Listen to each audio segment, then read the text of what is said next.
तो hello guys, welcome back to our channel. तो BA study पर आपका फिर से स्वागत है। तो जैसा कि आप जानते हैं, हम यहाँ पर बीए के सभी सब्जेक्ट का सिलेबस कंप्लीट करा रहे हैं। तो आज हम फिर हाजिर हैं बीए के सेकंड ईयर के फोर्थ सेमेस्टर के सिलेबस को लेकर।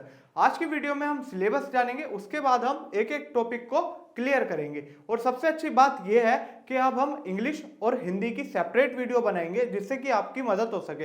ये वीडियो पूरी हिंदी की है, इसी के साथ साथ इंग्लिश की भी आएगी। तो जो बच्चे हिंदी वाले हैं वो ये कवर करेंगे, और जो बच्चे इंग्लिश वाले हैं उनके लिए इंग्लिश में इसी टॉपिक को कराया जाएगा। तो खुश आ जाइए, बिना किसी देरी के चलिए अब इसको स्टार्ट कर देते हैं। तो जैसे कि हमने बात की कि हमारा जो आर्थिक भूगोल है, यानी कि इकोनॉमिक ज्योग्राफी, आर्थिक भूगोल को हम फोर्थ सेमेस्टर में पढ़ने वाले हैं। तो आज की वीडियो में हम पहले सिलेबस को डिस्कस करेंगे, क्योंकि जब हमको सिलेबस पता रहेगा तो हमारे एक माइंड मैप बना रहेगा कि इस तरीके से चीजों को पढ़ना है, और उसी तरीके से हम पढ़ाएंगे और अच्छे से हमारा सिलेबस कंप्लीट हो जाएगा।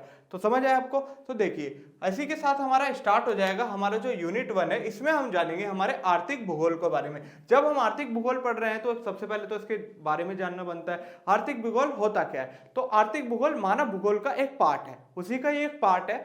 मानव भूगोल जैसा होता है उसी का पार्ट होता है आर्थिक भूगोल, जिसमें हम जानते हैं कि मानव कैसे हमारी जो आर्थिक क्रियाओं को करता है और कैसे उनसे पैसे जनरेट करता है, पैसे कमाता है, और कौन कौन से कारक उनको इन्फ्लुएंस करते हैं। ये सारी बातें हमारी आर्थिक भूगोल में जानेंगे हम। सबसे पहले इसकी आर्थिक की मीनिंग जानेंगे, और फिर इसको भूगोल से कंपैरिजन करेंगे कैसे इसके साथ ये जुड़ा हुआ है। यानी कि आर्थिक भूगोल का पहले मतलब जानेंगे, अर्थ जानेंगे, उसके बाद इसकी अवधारणाएं जानेंगे, क्या क्या इसकी अवधारणा है, उसके बाद इसके दृष्टिकोण को पढ़ेंगे, और फिर देखेंगे इसके विश्व का कृषि क्षेत्र, कौन कौन से विश्व के कृषि क्षेत्र हैं उनके बारे में डिस्कस करेंगे एक एक करके, जो कि हमारे डेरवेंट वियटलेसी द्वारा बताए गए हैं। समझ गए? अब फिर उसके बाद हमारा यूनिट 2 स्टार्ट हो जाएगा। यूनिट 2 में हमें जानेंगे सबसे पहले संसाधन के बारे में, कि कौन कौन से हमारे संसाधन हैं। पहले इसका मतलब समझेंगे कि संसाधन होता क्या है, उसके बाद तो आगे बात कर पाएंगे ना, कि संसाधन पहले जानेंगे, उसके बारे में जानेंगे, फिर क्या क्या कितने कितने तरीके के संसाधन है, क्या क्या संसाधन है, ठीक है। पहले अर्थ डालेंगे, फिर इसके अवधारणा को जानेंगे, फिर इसका वर्गीकरण, क्योंकि क्या अलग अलग तरीके के हमारे संसाधन होते हैं, है ना। तो उनके बारे में एक एक करके डिस्कस करेंगे, बिल्कुल डीपली डिस्कस करेंगे, है ना। इसका वर्गीकरण हो जाएगा। उसके बाद हमारे आर्थिक गतिविधियों का स्थानिक संगठन के बारे में पढ़ेंगे, कि इसका स्थानिक संगठन कौन सा है, वो क्या करता है, उस सब चीजों को डिस्कस करेंगे। फिर हमारा यूनिट 3 स्टार्ट हो जाएगा, जिसमें हमें अंतरिक्ष, वानिकी, मछली पकड़ने और खनन गतिविधियों का आर्थिक संगठन क्या क्या करता है, यानी कि जो इन सब के आर्थिक संगठन होते हैं उनके बारे में हम जानेंगे। उसके बाद हमारा यूनिट 4 स्टार्ट हो जाएगा, जिन्हें हमें जानना है, जिसमें कृषि टाइपोलॉजी की, कृषि टाइपोलॉजी क्या होती है उसके बारे में हम बात करेंगे। उसके बाद हमारा कृषि भूमि कौन कौन सी है, उसके उपयोग मॉडल जो दिए गए हैं J.H. वॉन थुनेन द्वारा, इसके बारे में भी बात करनी है हमको, है ना। इतना सब करना है और टाइम इतना है नहीं, लेकिन चिंता मत करिए, एक एक करके हमारी अच्छे से कवर हो जाएगा सारे चैप्टर। लेकिन इसकी सिर्फ एक ही है कि आपको ये समय समय पर वीडियो देखनी पड़ेगी, है ना, जब भी आपका ये पूरा हो पाएगा। अगर आप सोचेंगे कि एकदम ही सारी वीडियो देख लें तो ऐसा नहीं हो पाता है। तो इसलिए आप टाइम टू टाइम अब वीडियो को विजिट करें, हमारे चैनल पर सारी प्लेलिस्ट आपको मिल जाएगी, और आप ऐसे ही देखते रहिए, जिससे आपका समय पर सिलेबस पूरा हो जाए। समझ गए? हाँ, और कमेंट में भी बताते रहिए कि क्या आपको परेशानी आ रही है, ताकि हम आपकी परेशानियों को रिजॉल्व करें, है ना, आपकी प्रॉब्लम का हल मिल सके। तो ये सारी बातें। उसके बाद हमारा यूनिट 5 में आ जाएगा हमारे उद्योगों की प्रकार, यानी कौन कौन से उद्योग होते हैं, समझ गए, यानी इंडस्ट्रीज, उद्योग कौन कौन से प्रकार होते हैं। जैसे उद्योगों के स्थान के कारक, यानी कि जो उद्योगों के स्थान भी बहुत मैटर करते हैं, कि कौन कौन सा, अगर हमें किस उद्योग की, यानी कौन सी इंडस्ट्री लगानी है, तो उसके लिए कौन सा स्थान हमारे लिए उचित रहेगा। तो ये सारी बातें हम इसमें करेंगे। जैसे कि लोहा और इस्पात, आयरन एंड स्टील की इंडस्ट्री लगानी है, तो उसका क्या फैक्टर रहेंगे, उसके क्या कारक रहेंगे, वहाँ कहाँ पर उसका स्थान होना चाहिए। तो इस सारी बातें हम इसमें करेंगे।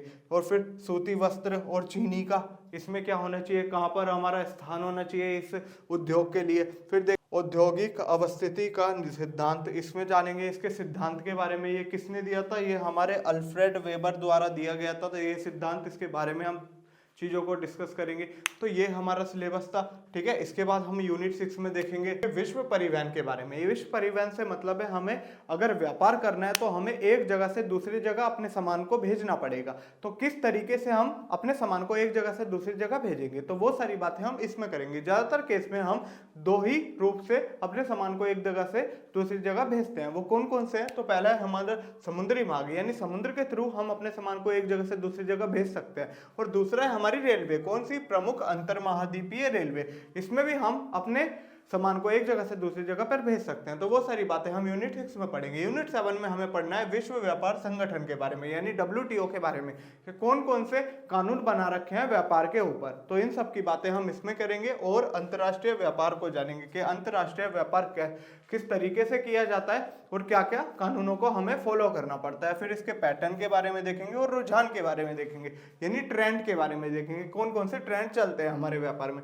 उसके बाद यूनिट 8 में हमारा स्टार्ट हो जाएगा विकासशील देशों पर वैश्वीकरण का प्रभाव, यानी कि जो विकासशील देश हैं उन पर वैश्वीकरण का प्रभाव किस तरीके से पड़ता है। समझ आया? अब वैश्वीकरण मतलब होता है कि हम एक जगह से दूसरी जगह व्यापार कर सकते हैं, यानी पूरी कंट्री में, है ना, या आउट ऑफ द कंट्री भी हम फ्रीली व्यापार कर सकते हैं, हमें कोई रोक टोक नहीं होगी। तो उसी को बोलते हैं वैश्वीकरण। जब हम पढ़ेंगे इसको डीपली डिस्कस करेंगे। तो आज के लिए इतना ही।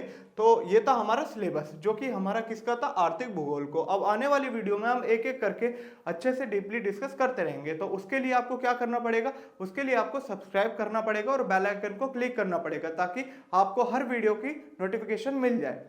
तो समझ आया? तो आज के लिए हमारे सिलेबस ये हो चुका है। अब अगली वीडियो में हम बात करेंगे एक एक हमारे यूनिट की। तो अगर आपको वीडियो अच्छी लगी हो तो लाइक करें और चैनल को सब्सक्राइब करें। Thank you so much.